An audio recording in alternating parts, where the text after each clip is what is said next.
Maybe if you can call back to something that happens in the beginning, that little seed that you plant, like Well, the cook. this is the perfect segue. Speaking of callbacks to something that happened in the beginning, I would like to go back to the beginning of our show. I raised a few different questions. Now that we've kind of had an opportunity to go through, the century of, horror film and cinema, I kind of want to go back to some of these questions that we asked before and see if we have any more definitive answers, if anything is a little bit more clear in the matter. Let's go back to the first question. Ron, what is horror? What is horror? We kind of danced around this a little bit of that, horror is something scary, it's something that attacks you. Previously, I kind of defined it as, I see horror as anything that is scary to the main character. Okay. It doesn't necessarily need to be scary to the viewer. I feel that is, anytime that it's scary to the viewer, I find that to be a scary movie. But if it's just, scary to the main character or to the people in the film, then it becomes more of an action movie. Then it becomes more of a psychological thriller. Then it becomes this and that, and whatever. Do you have a different perception on, quote, what is horror?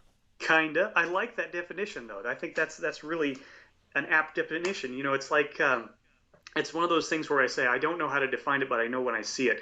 But to a certain extent, we know what a horror movie is because we know what a horror movie poster looks like. Yeah. Right? So I think it comes down to when you're sitting around the campfire and your kid comes up to you and he says, "Dad, tell me a scary story." That's where the horror movie starts. It's when you as an audience member engage yourself and say, okay, I'm going to lock myself in. This is what I want to hear right now. This is what I want to see right now. It's when you're going to the video store as a kid and you're looking through action samurai movies and you're looking through this kind, and you go to the horror movie section and say, okay, this is what I want. And you can say that Nightmare Before Christmas isn't a horror movie necessarily.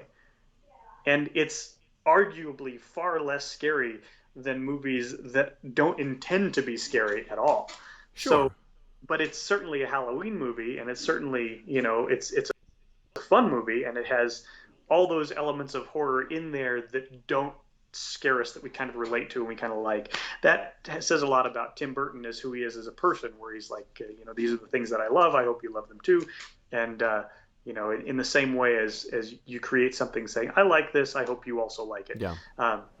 But it comes down to the intent of saying, I'm going to sit down and I'm going to watch a scary movie. And sometimes we get kind of suckered into horror elements of like Lord of the Rings, which has some very scary, very horror movie-like sequences.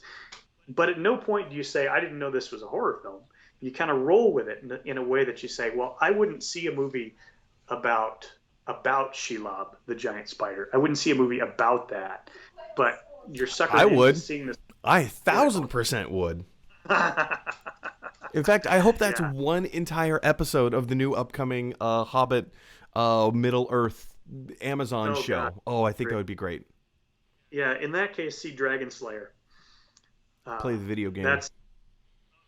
Dragon's Lair is the video game, but Dragon Slayer. Oh, Slayer! I thought you said Lair. Slayer. Yeah, no, the 1982 Matthew Robbins film. Well, there you go. Man, that's what that movie is about. All right.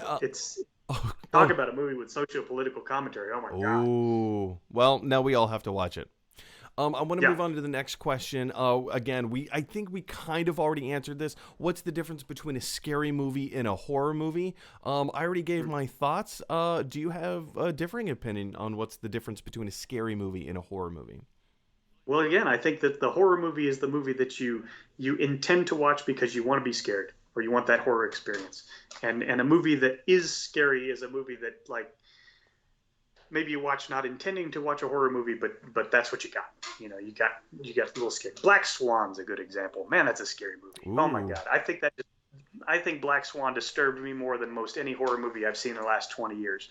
But it's not really a horror movie. But it I think that's a good word. I think that's a good qualifier, is that you have horror, you have scary, and then you have disturbing. Because Mulholland Drive is a great film. It's a fantastic film. Yeah. I made the mistake of watching it all by myself at midnight. So by the time the movie was over, it was 2:00 in the morning, and I was all by myself. And if you've seen the movie, you know what I'm talking about. If you have not seen the movie, it messed me up. Like, it Yeah, really messed me up. yeah. It put me in a bad Opening scene, place. too. Man, that's one of the great scares in movie history But it's right not a there. horror film. It's not a scary movie, but it is No, disturbing on a very profound level. it establishes a good sense of dread. Another movie, Martha, Marcy, May, Marlene, which is a film that came out maybe 10 years ago now, about a woman who it's what's her name, the uh, the twins from Full House. It's The their Olsen, sister, Ashley, Elizabeth Olsen, Elizabeth Scarlet Olsen's in it. Witch, Yeah, that was a long way around to find the Wanda solution to that. Maximoff.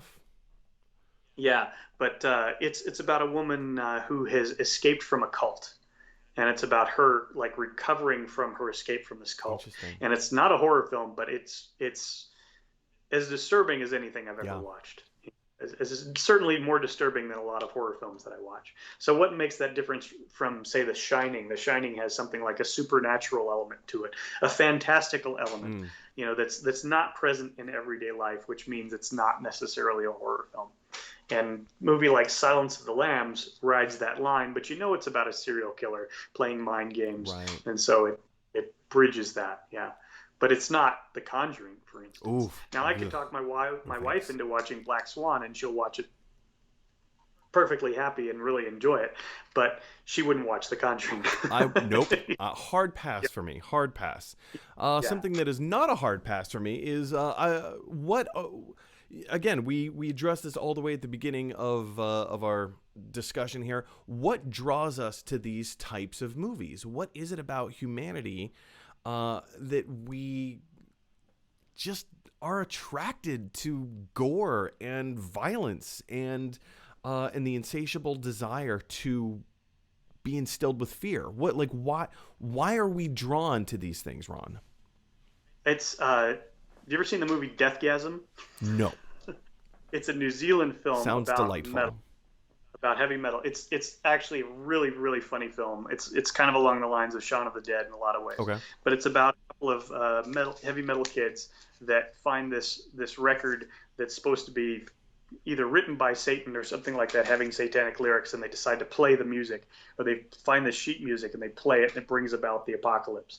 And but early on in the film, this girl's asking him, "What do you like about heavy metal music?" And I love metal and kind of always have to a certain degree. And he talks about how feeling like an outcast and feeling like you're not good enough and nothing's good, that something that's specifically dark, specifically supposed to be evil and dark and scary, is actually a comfort. It actually makes you feel better. And so when you feel dreadful, or you feel in a way it justifies the way you feel. In a way it something scary makes me feel less scared. Yeah. In a lot of ways. Like if you can tolerate this, if you can get through this experience, then that didn't kill you, and that you're that much better for it. Sure, and it gives you the experience of like going up to that edge and looking over that edge and being able to safely step back and say, I experienced that. It's like watching guys in wingsuits shoot down canyons, which is no way I'll ever do that ever. But I'm so grateful for the inventors of GoPro for letting me experience that. Sure. Because I get to walk myself up to that edge and kind of feel that adrenaline rush of doing it, and then the adrenaline rush of, I'm glad that didn't happen to me, So you get to experience that fear and excitement of being in that space without actually having to go through it, and hopefully not take too much of it home with you. When I was really young, I saw The Blob, as I mentioned before. I was about 5 years old, and I was scared of drains. I was scared of cracks, air vents. Yeah. I was afraid of cherry Jello, of all things, which like my mom couldn't figure out why I didn't want to eat cherry Jello anymore, because it was like my favorite thing. And all of a sudden I wanted nothing to do with it. But it affected me so deeply. And then years later, I saw John Carpenter's The Thing, which I was probably 10 or 11 years old. And it was a movie that I felt like I had to watch. I'd read about it, and I'd read a couple magazine articles about it. I just felt like I had to see this movie. And so my mom finally relented and let me watch this thing. And I swear to God, it just scarred me. It scarred me for like a Wow. year. I was completely messed up. Still, one of my all-time number one favorite movies. I love this film, and I think I just love because it's able to get under my skin Mm. so much, and I can come away from it and I can be safe after it. But uh, I think as a lot of geeks are, whether it was that you were picked on or you didn't fit in when you were younger, there's a sense of like this thing that disturbs everybody else actually makes me feel happy. It makes, suddenly I'm the creature in the dark that everybody else is scared of.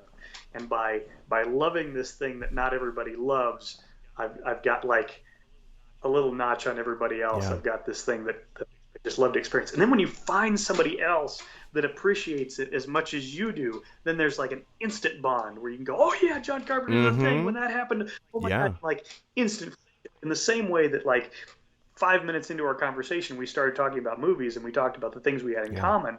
Like all of a sudden, there's like an instant click. You know, it's Connection with another when human you being. find somebody that collects those Funko Pops, or when you go to Comic Con and see like, oh my God, there's a whole world of geekdom Or out here. whatever your You know, interests are. It's that it's I've being in my other day job, I work as a flight attendant. Hey, I'm an American in I don't know, Germany. Hey, I see another American. It's that mm-hmm. finding connectivity between humanity. Right.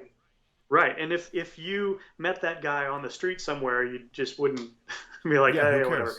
Bye. Who's that? Or, yeah. Yeah. I Yeah. want to move on to the next question. Is there a quote unquote master of horror? I mean, previously we talked about we name dropped like Alfred Hitchcock, Wes Craven, maybe a modern day like Jordan Peele, maybe even further back like a George Méliès. But is there a quintessential master of horror, or is it the kind of thing that the genre just keeps changing and there is no one master? It does. It's like saying who's the best guitarist, you know? Um, you can definitely say Eddie Van Halen, but but Rest in somebody peace. else is gonna uh, Whoa, hey there. Whoa. Oh, okay. It took me a minute. I was like, this is a family friendly show there, Ron. What's yeah. happening right now? I got to show off my 1978 Van Halen belt buckle. But uh, so it comes down to somebody could equally argue Jimi Yeah. Hendrix, but the name that always jumps into my head first is John Carpenter, um, mostly because, as I said, he works around that ragged edge of acceptability of like he's like the secret guy, Yeah. he's like he never became the big mainstream director. He's never become Steven Spielberg. He's just like poked those little genres into existence. Those little subgenres of horror. He's just kind of stuck them a little bit and kind of Yeah. pushed things forward. But Alfred Hitchcock brought a level of respectability to it because he was already a respected director before he made Psycho, before he made The Birds. Well, even So, North by Northwest is arguably, I mean, I wouldn't call it a horror film per se, but a movie that puts you on the edge of your seat and your nerves are on fire for 90% of the movie. Woof. then what is horror but that plus a few skulls? Yeah, that's true. That's true. Yeah. I'd like to move into the last question. Is there such a thing as the quintessential horror movie? I saw on Facebook very recently the other day, somebody was asking the question. They posed the question, um, what is the best Halloween movie?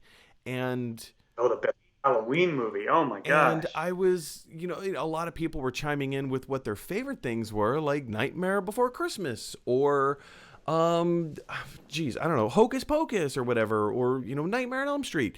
And for me, having never seen the film, I know a lot about it, but I would contend maybe the quintessential, the best Halloween movie, which is still a different category from the best horror movie, um, would be Halloween. John Carpenter's 1978 Halloween.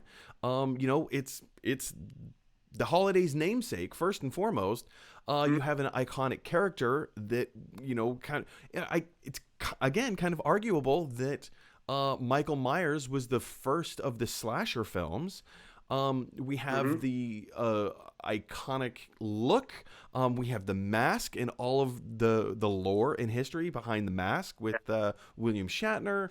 And it's a series that has continued on. Like we're still getting I get like next year we're getting Halloween Kills, another sequel in or Yeah. reboot. You know, whole thing. So it's a franchise that all started with one film, and I would contend Halloween is the best Halloween movie. Even the film, it takes place on Halloween Day, which you know, I guess arguably a lot of Halloween movies do take place on Halloween Day or night or whatever. Um, but I don't know. Like, do you see a difference? The best Halloween movie. Is there a quintessential horror film? It's a tough call because you would say what's the best Christmas movie, and you go, well, A Polar Christmas Express. Story, or It's a Wonderful Life, or Polar Express. Yeah, you'd say one of No, those no, no, no, three. no. And It's Polar Express. is it? I don't know. It's kind of the corpses kind of freak me out. The Uncanny Valley of that movie kind of freaks me Yeah. out a little Oh yeah. bit. But yeah, it's the one that respects and kind of honors the feeling. Like what does Halloween feel like? What does that day feel like? And Nightmare Before Christmas is an excellent one because it talks about what Halloween means and how wrong that goes if you try to apply it to another Mm. holiday. But and Halloween's another great one. I really enjoy Trick or Treat, which I watched the other night with my kids. Which I don't know, might not be a movie to watch with kids, but Depends on how old it's they an are. episode. It's an episodic film, kind of like Creep Show, where you've got these four different stories that are going simultaneously through this Halloween night in Ohio. So it's got all the elements of Halloween. It's really a fun movie. I wouldn't say it's a great film, but it's a lot of fun. It's a really and I've talked to my kids that the minute October starts, we only watch horror movies. We're not allowed to watch anything else. So that's all we watch for the month of October. And so we make up a list, and we make up a list at the beginning of the month, and I'll pull it up here. Just so we've got Us and They Live and Scream and The Woman in Black, which oh my god is a great I film. never saw the Shining film, and but I saw The Woman in Black like the stage production in London. And I really, was like, you know what? oh It's a stage production. This isn't gonna come on. It can't be scary. Freaked me oh, out. but it was It fantastic. freaked me out. Ugh. Yeah, it's a great story. It's a I wouldn't say underrated because it's pretty well rated. I just feel it's Mm. underseen. Um, but yeah, I think Halloween would be a really good choice. But the neat thing about that is I don't have to say one film. I can run down this list I've got of 20 films and go any one of these would be great to Yeah, watch this year. And if we don't get to it this year, next year we got another one, and next year we got it's another true. bunch. And there's a whole bunch of movies coming out right now. So it's a wonderful luxury that we don't have to pick just one movie to watch or one guitarist to It's listen to true. or things. We get so much of it, and there's more now than there's ever been. I don't know what's coming next in horror. Anyone who says there are new ideas is somebody that has no new ideas. So it's not my job to call on that, but I think we keep seeing movies like The Babadook, which is a terrifying film, and I think is just as important as a movie about psychology as Psycho is. Um, that's both retro styled but forward thinking, in so many Yeah. ways. And I think we're going to see a lot of that. And a lot of it's going to have to do with what changes in culture, even in November, that's going to change our society. What's going to happen? I think there's going to be a great number of films coming out from just having to deal with a pandemic Yeah, for it's a true. year, I hope we're however not long going to it get is. like pandemic films or, movie like maybe, reference, "Oh, do you remember that time that we had to wear face masks for a year?" Like stuff like that, but I don't know, as a genre, as a like a thing, I don't know. I would prefer not to see that. Let's use it as inspiration or like Right. get the morality out of that. But it's interesting too because when something like this happens, you immediately draw on your experience of what's happened before that's similar to Right. this. Like, for instance, everybody going out and renting Outbreak and Contagion. But another movie series that they revisited was The Purge, which has to do with locking yourselves away from Yeah. things. Yeah. And that's, you know, every once in a while there's a film that like fits allegorically into a current situation, and The Purge has done a great job of that with their different films. But sometimes they lead the target a little bit. Like The Purge seems to be about what happened years later, in the same way as Starship Troopers, which was made in '97. is I think I want to so. say I think 97. you're right. Yeah. My head guess. But if you watch that, having lived through 9/11, it's a completely different film, and it almost feels like it predicted the future a little bit. Yeah. So I don't know what we're going to see next. I'm excited. I'm always here. I'm super bummed at this moment that I've got to wait another year to see Dune. Oh, man. Yeah. Well, you and a lot of people. Hey, everybody. Thanks for watching. If you like this video, click like. If you really like this video, click subscribe. And if you really, really like this video, click share. Because that is exactly what Jaws the shark would want you to do. Dun dun dun dun dun dun dun dun dun dun dun dun dun dun dun.